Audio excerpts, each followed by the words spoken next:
The following content contains a detailed and complete summary of the film in discussion. It reveals all major plot points, character arcs, twists, and the ending. Viewer discretion is strongly advised. If you have not yet seen the film and wish to experience its narrative without prior knowledge, we urge you to stop watching this video now.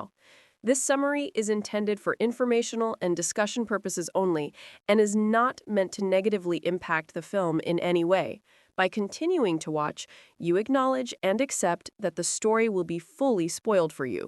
ഈ video ഒരു cinema കഥയുടെ പൂർണ്ണമായ വിവരണമാണ്. ഇതിൽ സിനിമയുടെ climax ഉൾപ്പെടെ എല്ലാ പ്രധാന കഥാസന്ദർഭങ്ങളും വെളിപ്പെടുത്തുന്നതിനാൽ 100% സ്പോയിലറുകൾ അടങ്ങിയിരിക്കുന്നു. അതുകൊണ്ട് സിനിമയുടെ സസ്പെൻസ് നഷ്ടപ്പെടുത്താൻ ആഗ്രഹിക്കാത്തവരും കഥ മുൻകൂട്ടി അറിയാൻ താൽപ്പര്യമില്ലാത്തവരും ദയവായി ഈ വീഡിയോ കാണുന്നത് ഒഴിവാക്കുക.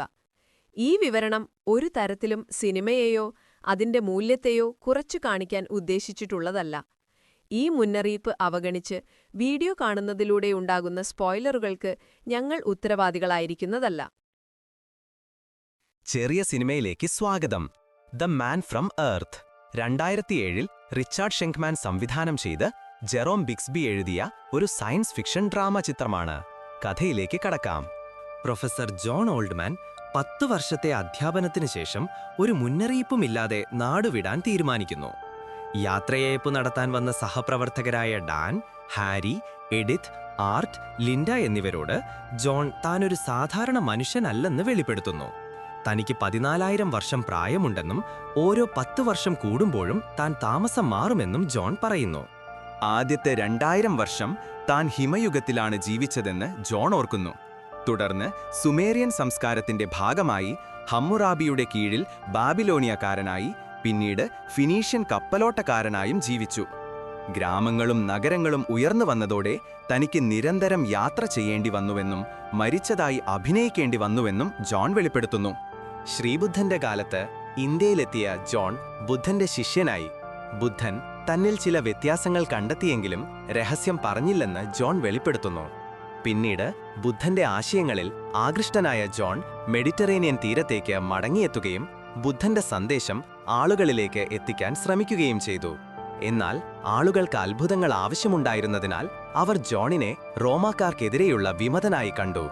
അവസാനം ജോണിനെ കുരിശിൽ തറച്ചുവെന്നും എന്നാൽ യോഗവിദ്യകൾ ഉപയോഗിച്ച് മരിച്ചതായി അഭിനയിച്ച് രക്ഷപ്പെടുകയായിരുന്നുവെന്നും ജോൺ വെളിപ്പെടുത്തുന്നു. സംഭാഷണങ്ങൾക്കിടയിൽ സൈക്യാട്രിസ്റ്റായ ഡോക്ടർ വിൽ ഗ്രൂബർ എത്തുന്നു. വില്ലിന്റെ ചോദ്യങ്ങൾ ജോണിന്റെ മാനസികാരോഗ്യത്തെ ചോദ്യം ചെയ്യുകയും മരണഭയം, കുറ്റബോധം, പ്രിയപ്പെട്ടവരെ നഷ്ടപ്പെട്ടതിലുള്ള ദുഃഖം തുടങ്ങിയ വിഷയങ്ങളിലേക്ക് കടക്കുകയും ചെയ്യുന്നു. വില്ലിന്റെ ഭാര്യ ക്യാൻസർ ബാധിച്ചു മരിച്ചത് കാരണം അവന്റെ ചോദ്യങ്ങളിൽ ദേഷ്യം നിറഞ്ഞിരുന്നു. ഒടുവിൽ വില്ലെ ജോണിന് നേരെ തോക്കെടുക്കുന്നു. ഡാൻ ഇടപെട്ട് വില്ലിനെ സമാധാനിപ്പിക്കുന്നു.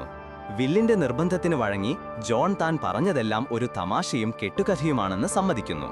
ദേഷ്യവും ആശ്വാസവും ഒരുപോലെ നിറഞ്ഞ കൂട്ടുകാർ ജോണിനെ വിട്ട് യാത്ര പറയുന്നു. ജോണും ഡാനും വില്ലും മാത്രമായപ്പോൾ വില്ലെ ജോണിന്റെ പഴയ പേരായ ജോൺ തോമസ് പാർട്ടി ഓർക്കുകയും ജോൺ തന്റെ മകനാണെന്ന് മനസ്സിലാക്കുകയും ചെയ്യുന്നു. ജോൺ തന്റെ മകനായ ഡോക്ടർ വില്ലിനോട് അച്ഛാ എന്ന് അഭിസംബോധന ചെയ്തപ്പോൾ വില്ലിന് ഹൃദയാഘാതം വന്നു മരിക്കുന്നു. ജോൺ തകർന്നുപോയി.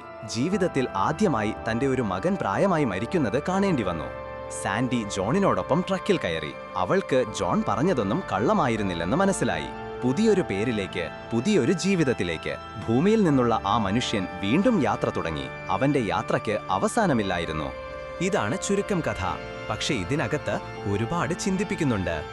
ഈ സിനിമയുടെ പ്രധാന ഉദ്ദേശം മനുഷ്യന്റെ വിശ്വാസങ്ങൾ, മതം, ചരിത്രം, അറിവ്, മരണമില്ലായ്മ തുടങ്ങിയ ആശയങ്ങളെ ചോദ്യം ചെയ്യുകയും അവയെക്കുറിച്ച് ഒരു സംവാദം സൃഷ്ടിക്കുകയും ചെയ്യുക എന്നതാണ്. ഒരു മുറിയിൽ നടക്കുന്ന സംഭാഷണങ്ങളിലൂടെ വലിയ ബഡ്ജറ്റുകൾ ഇല്ലാതെയും ശക്തമായ ഒരു ആശയം എങ്ങനെ സിനിമയിലൂടെ അവതരിപ്പിക്കാമെന്ന് ഈ ചിത്രം കാണിക്കുന്നു. മറ്റൊരു സിനിമയായിട്ട് വരാം. അപ്പോ എല്ലാം പറഞ്ഞ പോലെ.